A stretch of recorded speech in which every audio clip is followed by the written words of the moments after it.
me just saying, how are they going to see this message if you've cut the internet off? Yeah, I'm wondering if the IDF, like, why aren't the Palestinians liking my tweet? Because they don't see it. Right? No, but I thought that was a perfectly Yeah. correct Yeah. assessment of it. Yeah. But the reaction to that tweet I did was enormous, as everything is in this thing. And I had a lot of people say, "Finally, Piers, you get it, right? Finally, you get it." And I wanted to say, listen, I'm trying to reach a place where I get this, but it's an incredibly complicated issue for someone who is not Arabic or Jewish to poke their head into.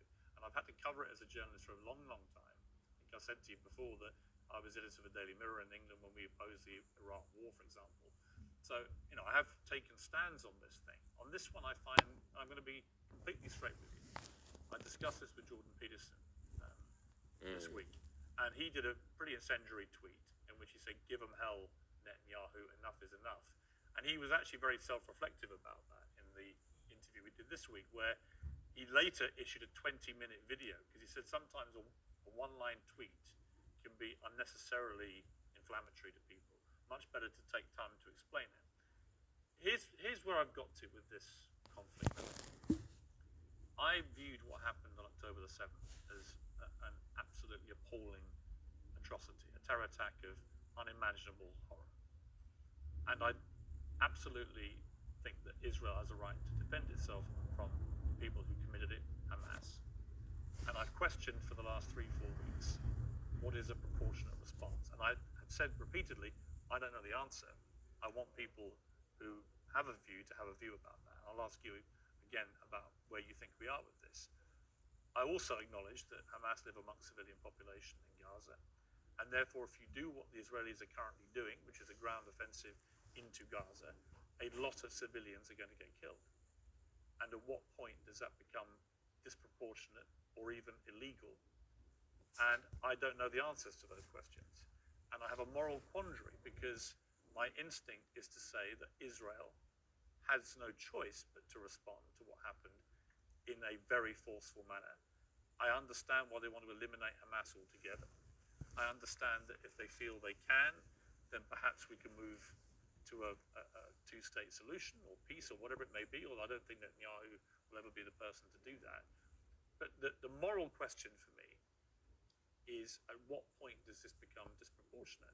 And when you see thousands of children being killed in Gaza, it fills me with utter horror. And then people say, well, do you condemn it? And I find it very easy to condemn Israel turning off the water, Israel turning off the power. I think it's ridiculous that Israel should have that power over millions of people who are not part of their country. I think it's terrible what's happening in the West Bank with the settlers. I think that the stuff there is completely easy to condemn. But can I, hand on heart, condemn Israel trying to destroy Hamas after what they did on October the 7th? That is where I'm struggling to find myself saying I condemn it, because I believe that they are right to try and destroy Hamas. Now, what do you feel about my moral quandary? Well, there's a lot of points, very lot, and I think this will kind of like lead the ground rules for that interview. There is a whole thing about, like, is a right to defend itself, the condemnation. First of all, let's start with condemnation. Yes. You want my opinion? Yes. Condemning Hamas or condemning Israel? Yes. Completely useless. Completely useless. Why? I condemn Hamas, you condemn Israel, interviews over. What happened? Nothing. It is just checkpoints, like morality checkpoints. But I've interviewed a lot of pro-Palestinians, for example, some of whom will immediately say, I unreservedly condemn the terror attacks of October the 7th, and then go on to criticize Israel. And I think that's it's a position I can completely respect. Yeah. But I find it much harder to respect a pro-Palestinian guest on my show if they simply resolutely refuse to say that they can condemn the terror attacks. Yes. I find that less worthy of respect. But you see, this is the problem with the news. We go into the circular motion of the same answer. One thing that I have noticed, not just on the coverage of these events, the events before and before and before, every time this starts, people say, we don't know what's happening. It's a very complicated situation. Right. What is happening now? And for me, as a viewer, if a conflict that's been there for 75 years and the media with all this technology has been covering it and we hear the same exact words, we don't know what's happening. It's complicated. It's a very complex. That is a failure of the media apparatus. That is the failure to themselves and for the audience. Because why every time this happens, it seems like it is happening from point zero. And I think to help understand that, I will get to the October 7th. I will get to the condemnation. I will get to the self-defense. But I think maybe we can we have like all the time in the world, and we can discuss. This interview could be a bookmark, landmark for maybe looking at that conflict in a deeper way that nobody had gone there before. We have the views. We have people waiting. Yes. You know, as I said, I'm the least qualified to discuss that, but it's an opportunity to use it. I'm not massively well qualified myself. Yeah, both of us. I'm look at us. I'm an Irish Catholic. I mean, right? look at us. Yeah, two privileged people. One white white wannabe, discussing the most complex conflict of our history. But I want to start in a totally different area. I want to start with anti-Semitism. Yes. I think it's an important issue. Yeah. I think there is a rise of anti-Semitism in the world, and I think there is this is very dangerous. And I, as a Muslim who has been through events where there were terrorist attacks somewhere, and that reflects on us. I can completely feel that. Since what happened, I had text message from the Jewish friends. Are you okay? Are wife's family okay? And I was texting them. Are you okay? And I think it is very important to agree on the language, because the word anti-Semite has been used and abused, and most of the time not for the good interest of the Jewish people. Because the first 2 days of the coverage, I watched the news, and there was a lot of protest that was led by Jewish Voice for Peace, and they were led by people who opposed the Israeli attack on the civilians. And I remember quite well, many of the Republican representatives in Congress came out and they were calling these the global intifada, the global jihad. I love it when they say jihad. They sound like a horse. Jihad. It's very funny. Or they say like, these are, and I quote, Iranian.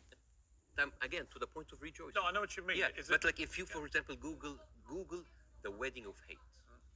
This is like a Jewish wedding in Israel where they were celebrating the arsons and the burning of Palestinians. But to be clear, I've seen lots of videos. No, but like, I'm not talking to you, Pierce. No, I know. I'm talking to the Western audience because I want to see I want to say like, this is what they see. I mean, for example, there is a very famous video for Samer Abu Za'anin, who is like a young kid that he was shot point blank by an Israeli soldier, and he was not allowed to have any medical attention. And as his dead body was being put into the ambulance, the Jewish settlers were cheering. So for an Arab audience, this is what we see every day. So when they say, oh, we heard them back, we heard their people like they heard back, it is not right. But this is what hate does. It escalates. It feeds each other.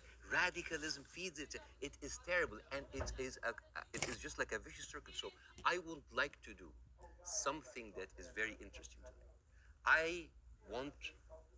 When I invited Jon Stewart to my show, as much of like a reception that if you see on the YouTube, people just like we had to cut the 5-minute standing ovation for broadcast. People were on their feet for 5 minutes. They could not believe it.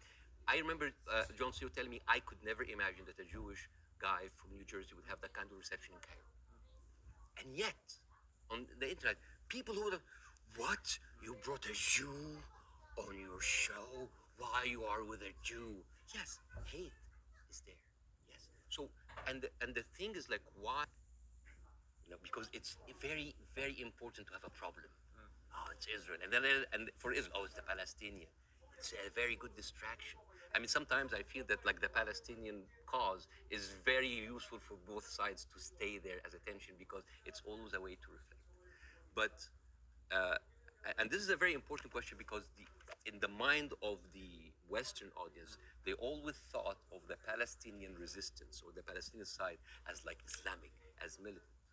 No, as a matter of fact, some of the early suicide bombers were female Christian Palestinians because they, like the IRA, they were fighting for a land. The whole idea of Islamization. Take, I don't think I said reasonable. No. yeah, but like this Naftali, he went after Queen Rania, and he called up shame on Queen Rania. No, I didn't say reasonable. I just said this. I did a fire emoji. Yeah, all of that time, all of these civilians to take out a few hundred guerrilla fighters. We don't know how many of the people few who died. thousand. We don't know. It doesn't matter. Yeah, but Bassem, you don't know, and I don't know. We don't know, but right? like we don't even know if the casualty numbers are correct because they're all coming from Hamas. and we The should health authority and we should be we don't know the number, but a lot fewer people died. It would appear than the Like 100? 500. We don't know. 50. Either way, it's appalling, but it may not have been anywhere near as appalling as was first said by Hamas. But here's the point: most independent studies of what happened have concluded that it was almost certainly a militant stroke terror group inside Gaza, and they fired a rocket which landed in the hospital car park. In other words, it wasn't an Israeli airstrike. So I have an issue with that because for 3 days before the attack, the priest and the patriarch of the hospital, because it's called the Baptist hospital, said that they have received multiple warning from Israel that they're going to hit the hospital. And then at the time of the hit of the hospital, one of the top aides of Netanyahu, he tweeted about like we hit the hospital, and then he deleted it, and then basically like Israel gaslighted the world. But It was not us. It was not us. but that's why I said most independent. No, that's not true. New York Times actually like just published something to prove that it was shot from Israel. And the thing is, No, they okay,